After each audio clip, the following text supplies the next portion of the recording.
Today I'm going to show you how to install the Giuliani Coil Spring Conversion Kit for your existing Perazzi trigger.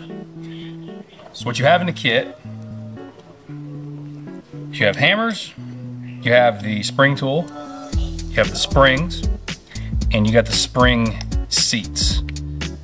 Now, first step with your existing flat spring trigger, take both of the flat springs out.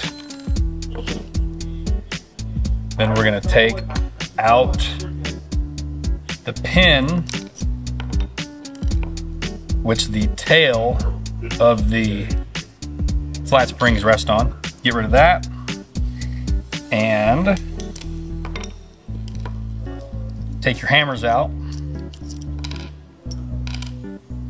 And you're going to take out this pin, keeping in mind that your sear springs are underneath.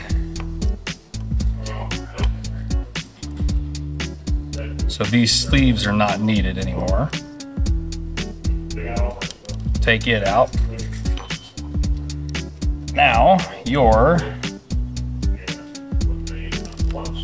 spring seats comes with another pin if you need it. We're just going to use the ones we have already. Now, let's see here. These have, if you zoom in, this little nub right here rests in the trigger group where the post and the spring used to. So that goes on this side. Now this is the only portion of it that's a little bit fiddly.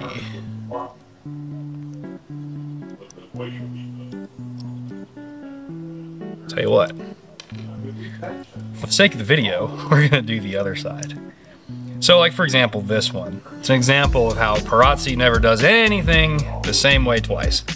This hole, for whatever reason, unknown reason, it's a lot smaller.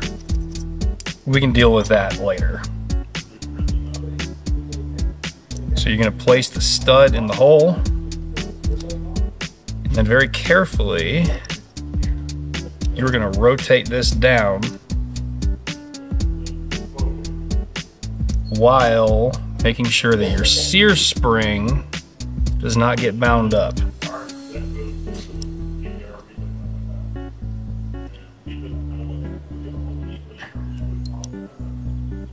There we go. Okay. Now that it's aligned,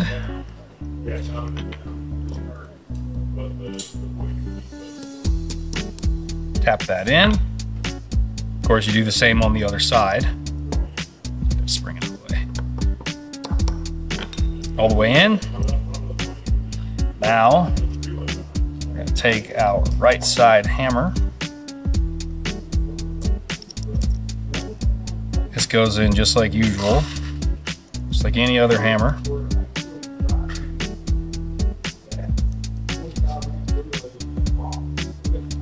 Now you take your spring with the guide, seat the spring into the seat first,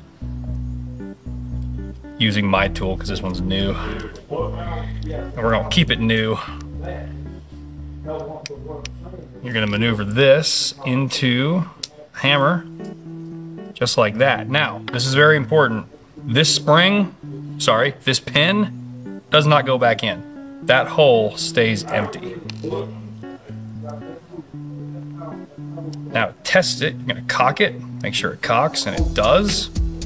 Now, in this particular trigger, you'll notice how the coils of the spring are all basically touching each other. I would actually take a coil off of this with a grinder to give it a little more space. And then as long as your lifter goes underneath the sear, which it does, you're good. You just do that on the other side. That's it. It takes me longer to explain it than for you actually to do it. At your own risk.